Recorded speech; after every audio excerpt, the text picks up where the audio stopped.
Welcome to Fortune Cookies Tarot. I'm Annabelle. I'm a tarot practitioner for over 35 years.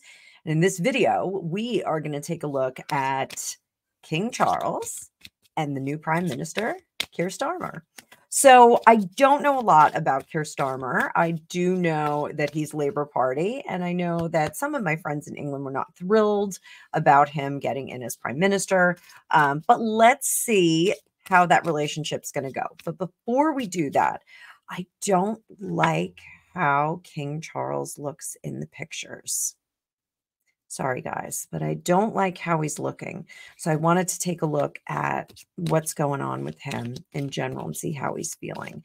And then we'll look at the relationship between the two of them, how it's going to go. Are they going to butt heads? Are they going to get along? I know Labour Party is very much into being very green. King Charles is as well. So I'm sure he's, somewhat happy about that.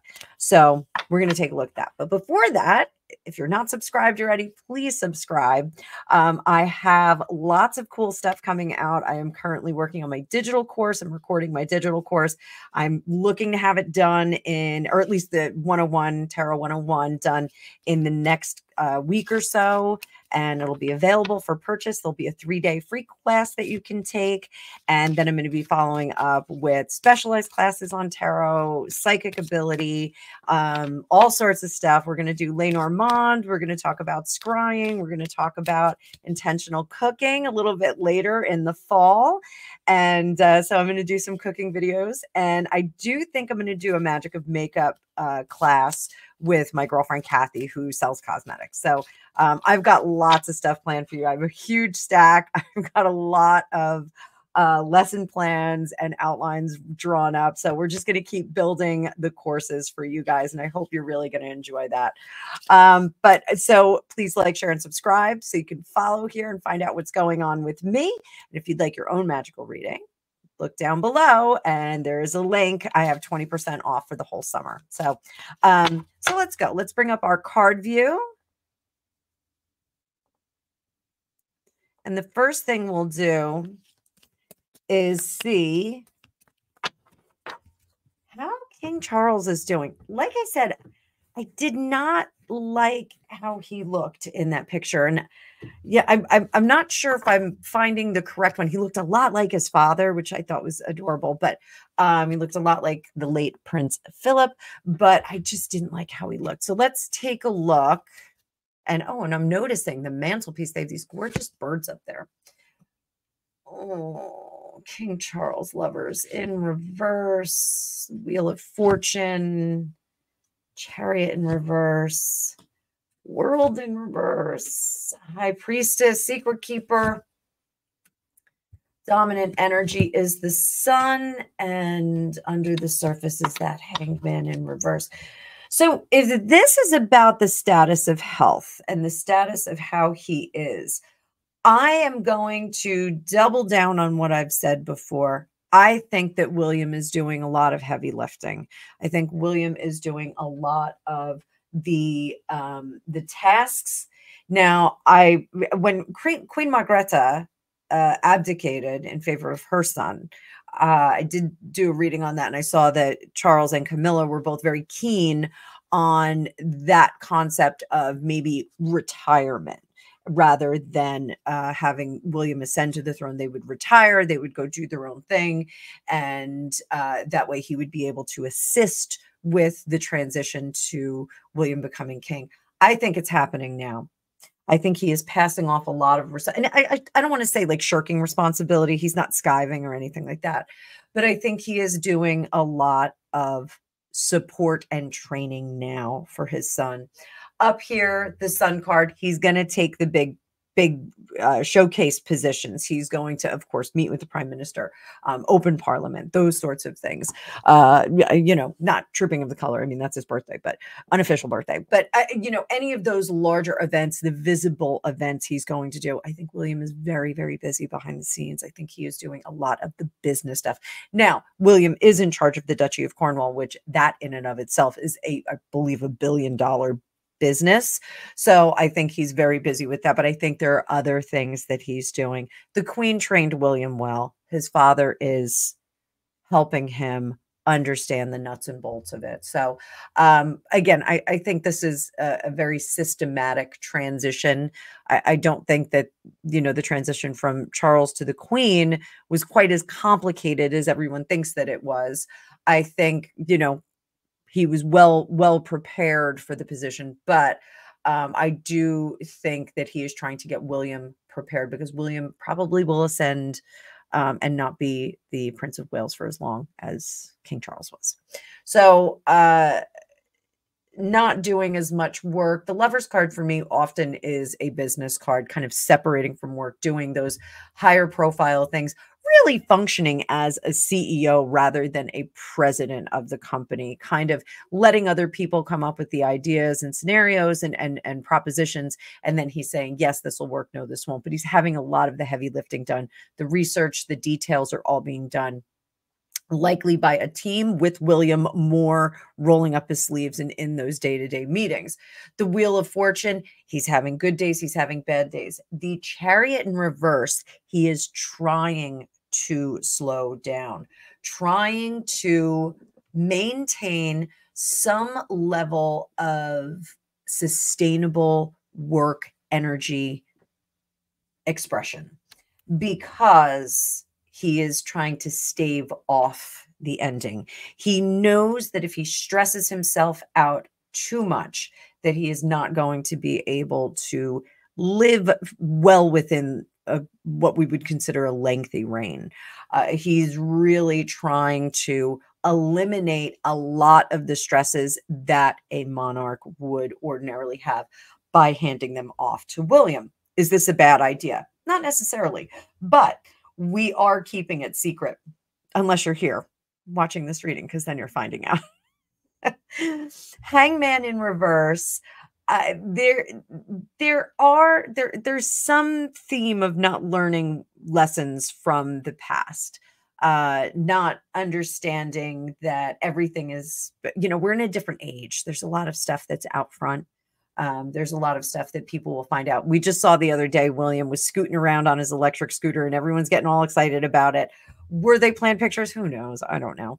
But I didn't do a reading on it yet. But there's not much that the monarch can do behind the scenes that can be hidden. It's much easier for the late Queen Elizabeth to do things undercover. You know, even Balmoral now, there's tours at Balmoral. You can go in there. Apparently you have to put booties on your feet, and you do get to see some of the locations that the family is in when they're there, not the bedrooms or anything like that. But you know, that has always been a very cloistered, secret location for the royal family to kind of kick up their heels. We all know the stories about Prince Philip running the grill for the family, so, which is pretty funny and adorable. I think that's really cute. But anyway, so I do think that he doesn't quite understand that the exposure that is available through just modern times, he's not going to be able to conceal all of this. This will be seen at some point. It's some ways off, but people are going to kind of see through this. They're going to know that William's running the show. Now, is that in respect to Keir Starmer, new Prime Minister Starmer? Don't know, but let's see how their relationship is going to be. How is this Prime Minister going to establish a government with the consent of the king? I love that. I love that. I think that's very charming that they do that. So let's see. How is their relationship going to go? We're going to do Celtic Cross on this one. Death card. They're going to make some changes.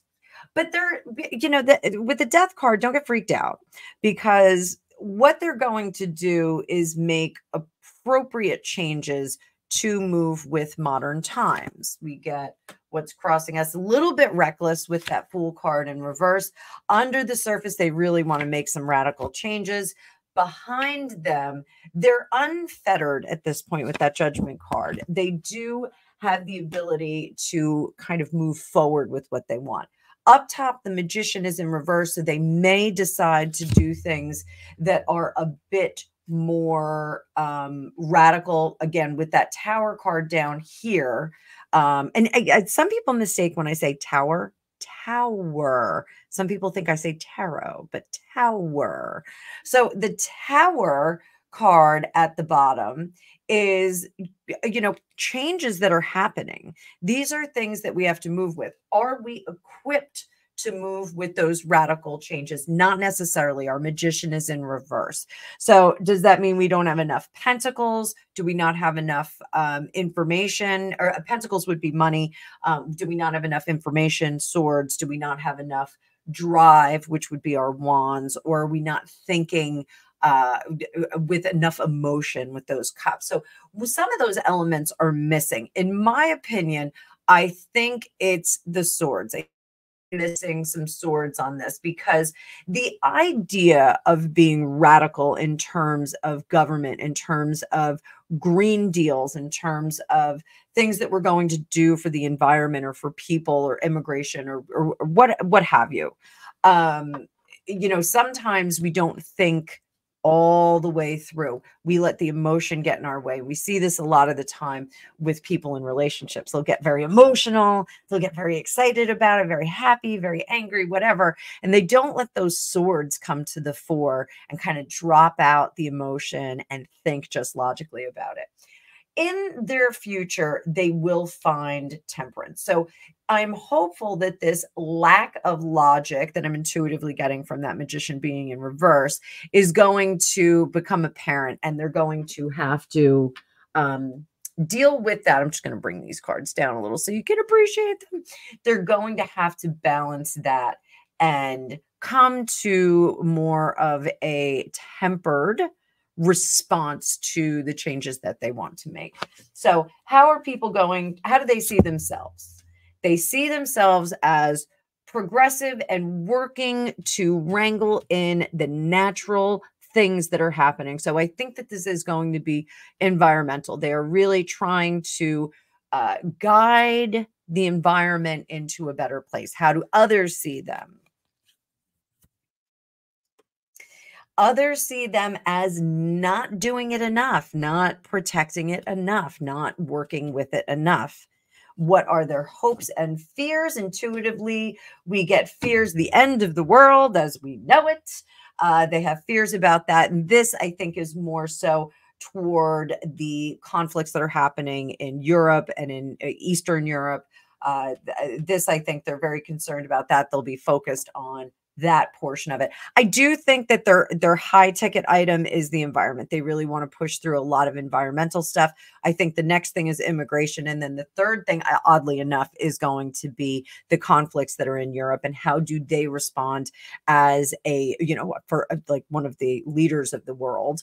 How do they respond to that? So final outcome, we get the Lovers in reverse. So, and this is how the population of the United Kingdom is going to respond to this kind of leadership.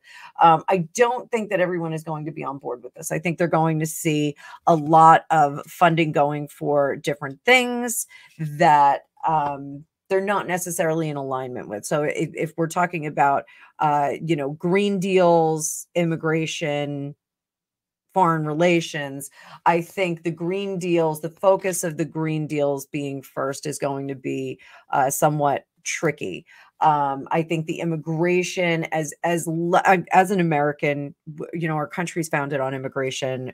All of our families have come here from someplace else, but there's a point where you have to say, okay, we need to have some standards here. We have to have some control. We can't have unfettered immigration coming into the country. Not everyone is coming here as a refugee from a war-torn area.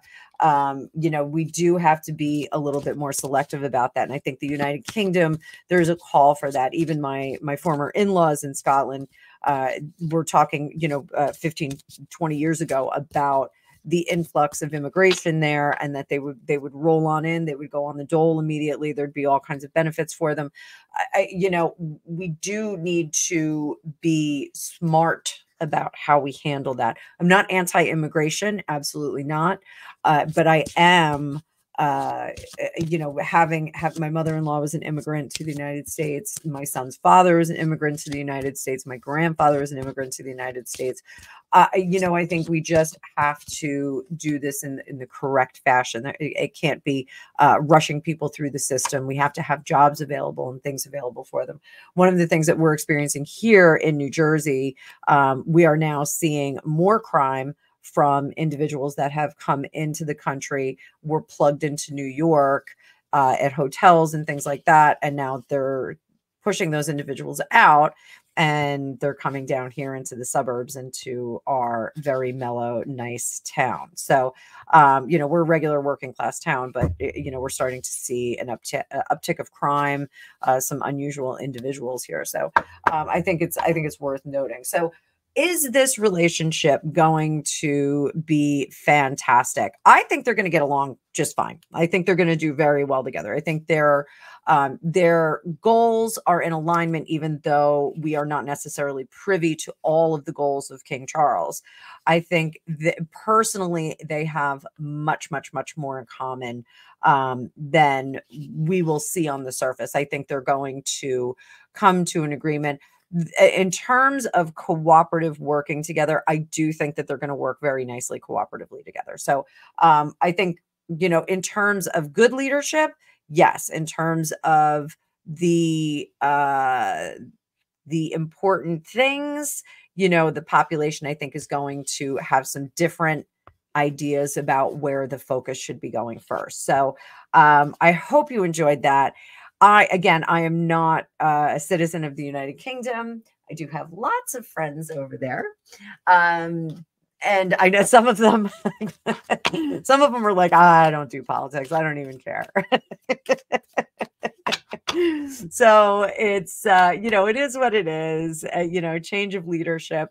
We're going to have that here too pretty soon. You know, there's going to be weird stuff going on here. So I will keep you up to date on that. But in the meantime, let me know what you think down below, especially my viewers and subscribers from England, Scotland, and Ireland. Let me know what you think about the new prime minister. Let me know what you think about the relationship. If you think they're going to get along well, if you don't think they're going to get along well. You know, change is always a little bit awkward. We did have that death card in the beginning, which is change that's happening, whether we like it to or not. But I think, you know, we live in exciting times. So hope you enjoyed this. I hope you're having an exciting time. Please like, share, and subscribe, and I will see you in the next one. Have a great day.